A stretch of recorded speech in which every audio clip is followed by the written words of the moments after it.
5, 4, 3, 2, 1, 0.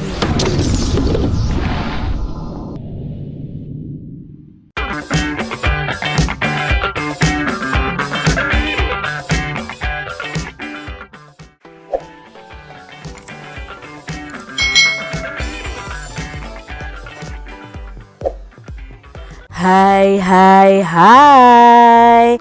Selamat datang di channel YouTube Kak Citra. Apa kabar adik-adik semuanya? Kak Citra berharap kalian dalam keadaan yang baik, sehat, dan siap untuk belajar ya. Hari ini kita akan belajar bersama-sama untuk mata pelajaran tematik kelas 6. Kita belajar di tema 5 wirausaha, subtema 1 kerjasama berbuah kesuksesan, pembelajaran yang pertama. Mari adik-adik kita belajar dengan penuh semangat. Tahukah kamu bahwa Indonesia memiliki peranan dan posisi penting dalam perekonomian negara-negara ASEAN? Adik-adik, pada pembelajaran tema sebelumnya kita sudah belajar tentang ASEAN. Nah, dalam ASEAN ini Indonesia itu selalu memiliki peranan dan posisi yang penting. Kita akan pelajari lebih lanjut. Pengalaman belajar dari negara-negara ASEAN. Hari ini merupakan hari yang penting bagi Udin, Edo, Beni, Siti, Dayu, Lani, dan teman sekelasnya. Mereka akan berkunjung ke pameran budaya ASEAN yang diselenggarakan oleh Sekretariat ASEAN yang terletak di Jakarta. Wah, tidak sabar rasanya Udin dan teman-teman ingin sampai di sana. Kebetulan saat ini mereka juga sedang belajar mengenai negara-negara tetangga. Mereka ingin sekali melihat bukti dari yang mereka pelajari. Sesampainya di area pameran, Udin dan teman-temannya dibagi menjadi beberapa kelompok. Pameran diikuti oleh 10 negara anggota ASEAN. Masing-masing anjungan tampil menarik dengan ciri khas tiap negara. Anjungan Indonesia tampil dengan ciri khas rumah Toraja yang unik dan menarik. Terdapat juga anjungan khusus yang dikelola oleh Sekretariat ASEAN. Udin menghabiskan banyak waktu di anjungan ini. Anjungan ini menampilkan berbagai informasi tentang peranan ASEAN dalam mengembangkan wirausaha kecil. Anjungan ini juga menampilkan berbagai produk wirausaha dari tiap negara. Berbagai produk kreatif ada di sana.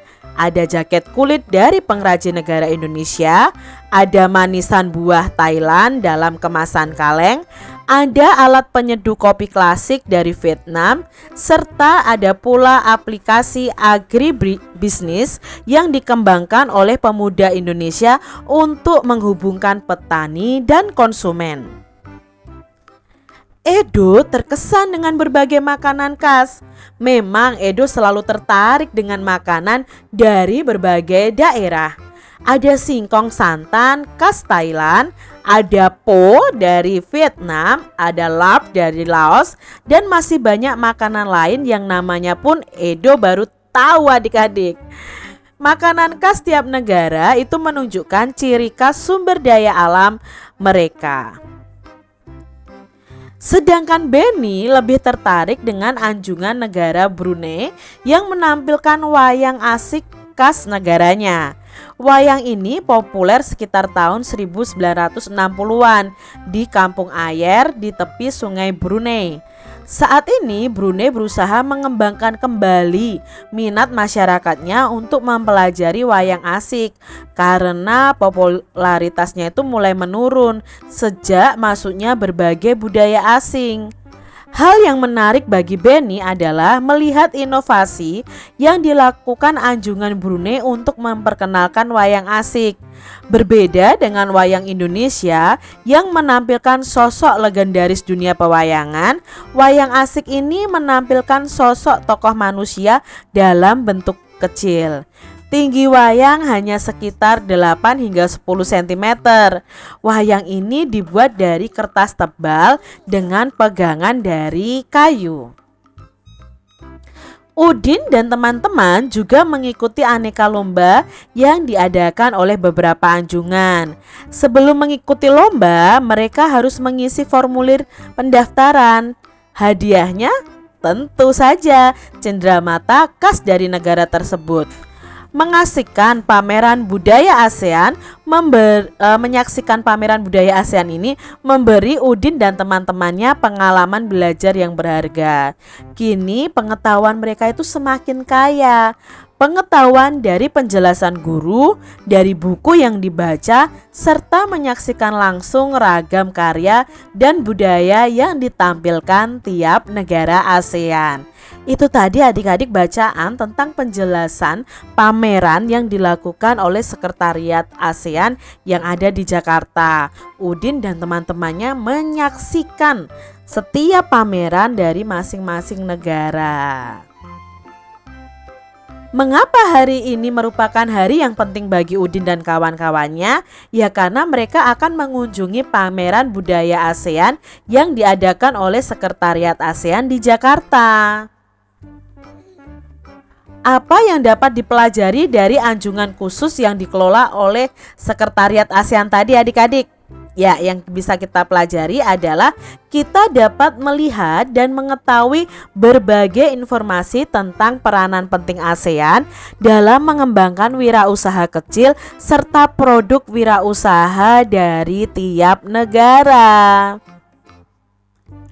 Apa pengalaman belajar yang diperoleh oleh Edo? Nah, pengalaman belajarnya adalah pengetahuan Edo semakin bertambah tentang makanan-makanan khas dari setiap negara ASEAN. Apa pengalaman belajar yang diperoleh Benny tadi? Ya, Benny bisa mengenal wayang asik yang berasal dari Brunei ya. Lalu bisa bukan membandingkan ya adik-adik, bisa menambah, oh ini adalah wayang khas dari Brunei dan wayang khas dari Indonesia. Itu pengalaman belajar yang diperoleh oleh Benny. Lalu apa pengalaman belajar yang diperoleh oleh Udin? Nah, Udin tadi mendapatkan pengalaman yang sangat berharga karena dapat melihat secara langsung ragam karya serta budaya dari setiap negara ASEAN. Jika adik-adik mendapatkan kesempatan nih untuk berkunjung ke arena pameran tadi, apa kegiatan yang mungkin paling menarik untuk kalian? Nah, kegiatan yang paling menarik untuk Kak Citra adalah mengikuti aneka lomba yang diadakan dari beberapa anjungan, karena nanti akan mendapatkan hadiah, dan hadiahnya adalah cenderamata atau kenang-kenangan dari negara tersebut adik-adik. Kalau Kak Citra diberi kesempatan untuk berkunjung, Kak Citra ikuti semua lombanya adik-adik. Coba adik-adik, kalau menurut kalian apa sih yang menarik untuk berkunjung di arena pameran tersebut? Tuliskan atau sebutkan 3 hal yang menurutmu penting dari teks tadi adik-adik. Nah, ada 3 hal penting dari teks tersebut. Yang pertama adalah pentingnya kegiatan pameran khusus kawasan ASEAN untuk mempererat hubungan antar negara anggota. Lalu yang kedua, hal pentingnya adalah kita bisa mengetahui ciri khas karya dan budaya dari setiap negara ASEAN. Yang ketiga, menjadikan negara Brunei sebagai pelajaran bahwa kita juga harus melestarikan seni kita sendiri. Jangan seperti Brunei tadi adik-adik ya, wayang asiknya itu popularitasnya semakin turun. Tapi melalui pameran ini diharapkan Brunei bisa memperkenalkan wayang asik ya dari Brunei sendiri. Tahukah adik-adik bahwa banyak kerjasama yang dilakukan antar negara di lingkup ASEAN? Ayo kita pelajari lebih lanjut.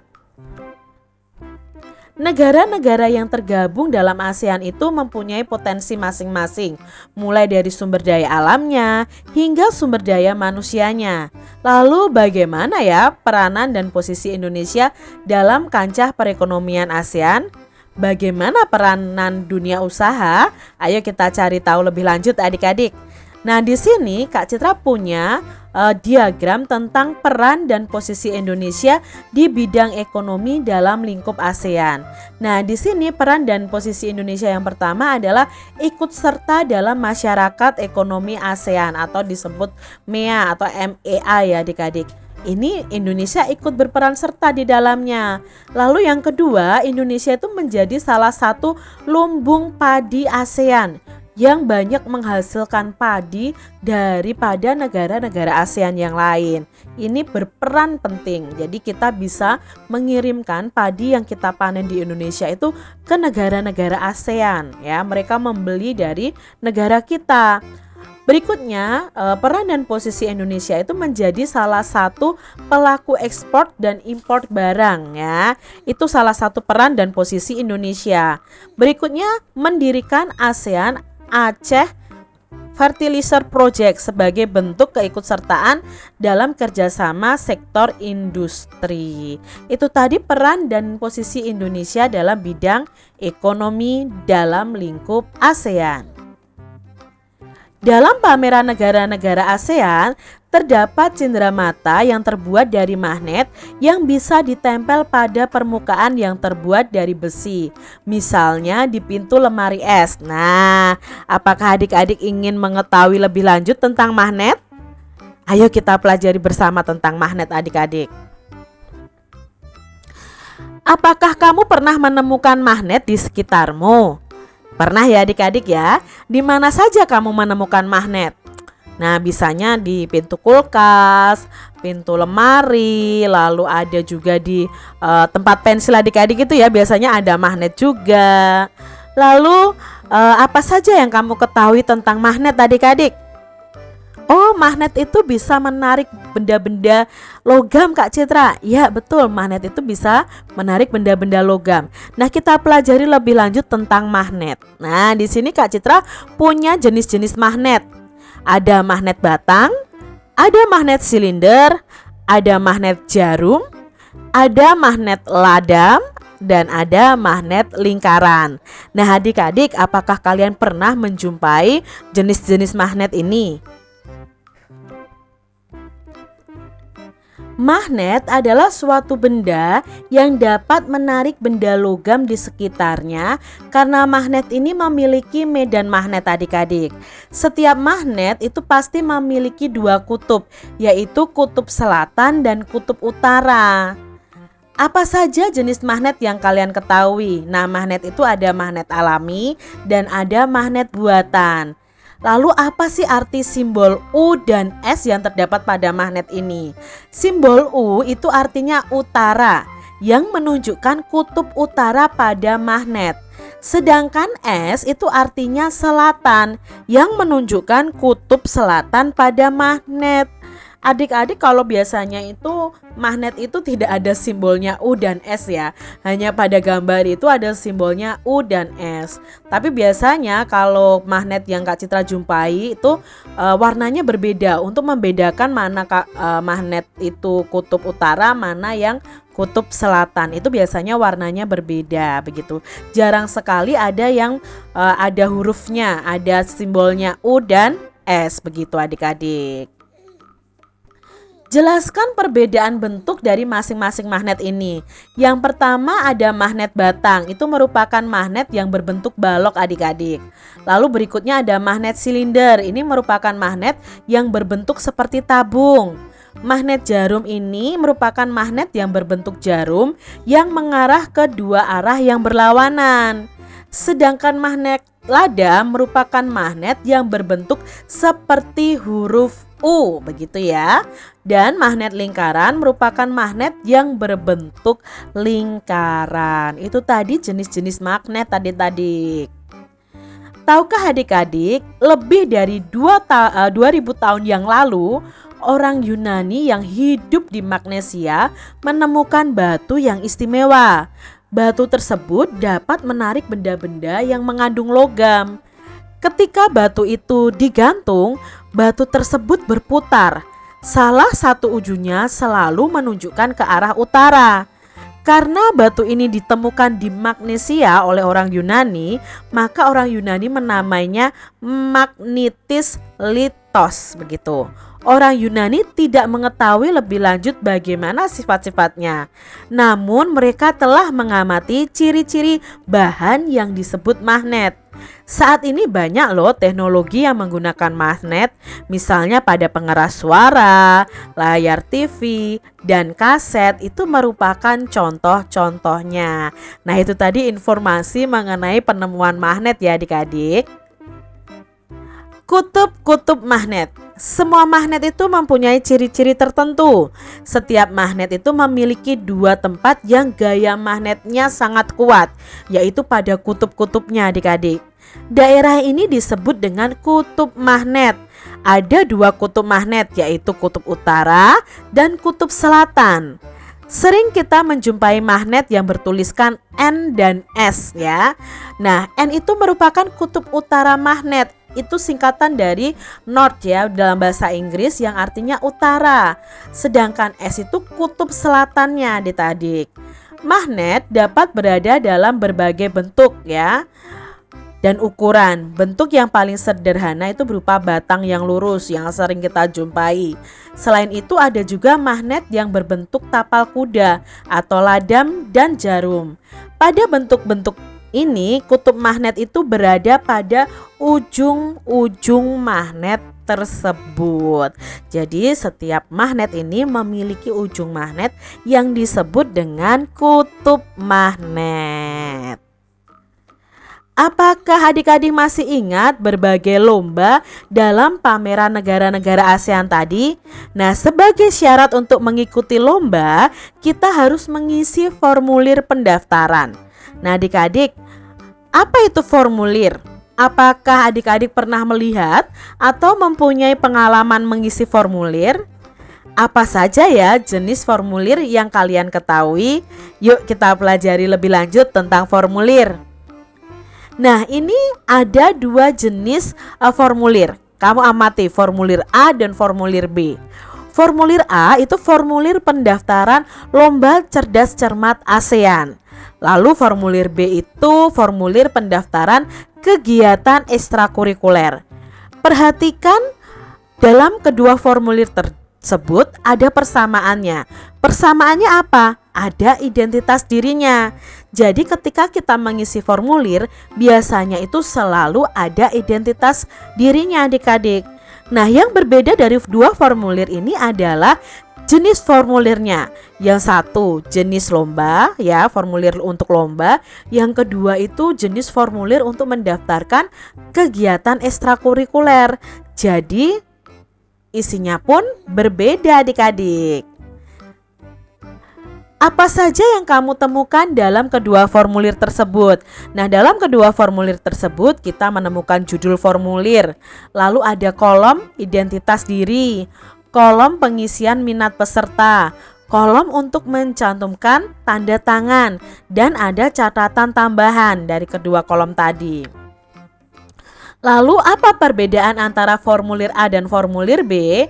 Nah, perbedaannya terdapat pada tujuan formulir. Formulir A itu untuk mendaftar lomba cerdas cermat ASEAN, sedangkan formulir B itu untuk mendaftarkan kegiatan ekstrakurikuler. Jadi ada perbedaan tujuan mengisi kedua formulir tersebut. Mengapa formulir itu kita butuhkan? Ya karena itu menjadi syarat untuk bisa mengikuti suatu kegiatan. Yang formulir A tadi syarat untuk mengikuti lomba. Yang formulir B itu syarat untuk mengikuti kegiatan ekstrakurikuler. Jadi formulir itu sangat kita butuhkan adik-adik untuk mengikuti suatu kegiatan. Kapan kita mengisi formulir adik-adik? Ya, ketika kita akan mengikuti suatu kegiatan atau akan menjadi anggota dari sebuah organisasi, itu kita harus mengisi formulir.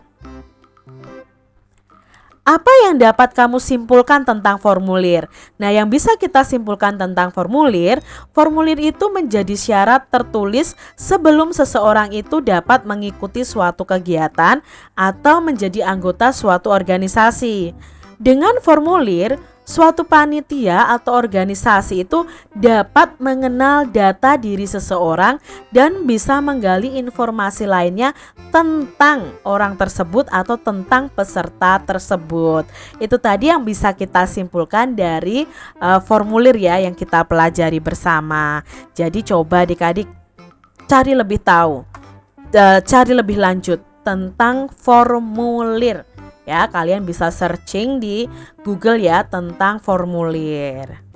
Demikian tadi adik-adik pembahasan kita di tema 5, subtema 1 pembelajaran yang pertama. Semoga video ini bermanfaat ya untuk adik-adik semuanya dan kalian bisa bersemangat untuk terus belajar.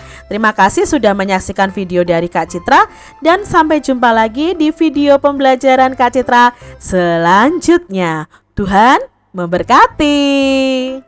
Jangan lupa tekan tombol subscribe, lalu tekan loncengnya, tekan juga tombol like, lalu share ke media sosial kalian. Jangan lupa untuk ikuti media sosial Kak Citra. Terima kasih.